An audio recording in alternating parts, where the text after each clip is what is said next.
શ્રી ગણેશાય નમઃ. જય શ્રી કૃષ્ણ. આજે આપણે અક્ષય તૃતીયા વ્રત કથા કહેશું, વ્રતની વિધિ કહેશું. જો વિડીયો પસંદ આવે તો ચેનલને સબસ્ક્રાઇબ કરવાનું ભૂલતા નહીં, જેથી આગળના વિડીયો તમને મળી રહે. અક્ષય તૃતીયા વ્રતની વિધિ. આ વ્રત વૈશાખ સુદ ત્રીજના દિવસે લેવાય છે. આ દિવસે પરશુરામ ભગવાનનો જન્મ પણ થયો હતો. આ દિવસે જે કાંઈ શુભ કાર્યો કરવામાં આવે, દાન પુણ્યો કરવામાં આવે, એ સંઘળા અક્ષય થાય છે. તથા ગંગા સ્નાન કરવાથી મનુષ્ય સંઘળા પાપોમાંથી મુક્ત થાય છે. જો આ દિવસે કૃતિકા અને રોહિણી નક્ષત્ર હોય તો ઘણું સારું કહેવાય. ભાવિક ભક્તો આ દિવસે ભગવાન પરશુરામની કથા વાર્તા વાંચે છે. કથા.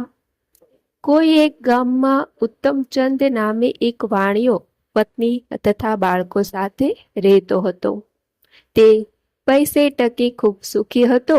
સ્વભાવે તે ખૂબ દયાળુ અને ભાવિક હતો. તેના આંગણે આવેલા સાધુ સંત ક્યારેય નિરાશ થઈ પાછા ફરતા ન હતા. જો કોઈ સાધુ સંતો તેના આંગણે ન આવે તો વાણિયો ખુદ જાતે શોધવા નીકળી પડતો અને તેમને બોલાવી જમાડતો હતો.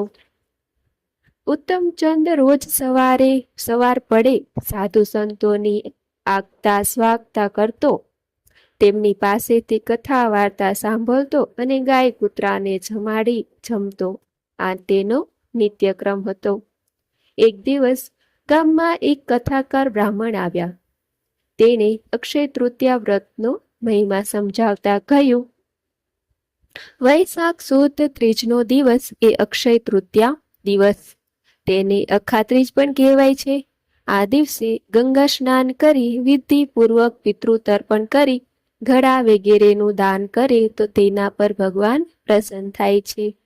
આ દિવસે હોમ હવન જપ તપ દાન કરવામાં આવે તો તેના પાપોનો નાશ થાય છે અને તેનું ધન ધાન્ય અને આયુષ્ય અક્ષય એટલે કે અખૂટ બને છે.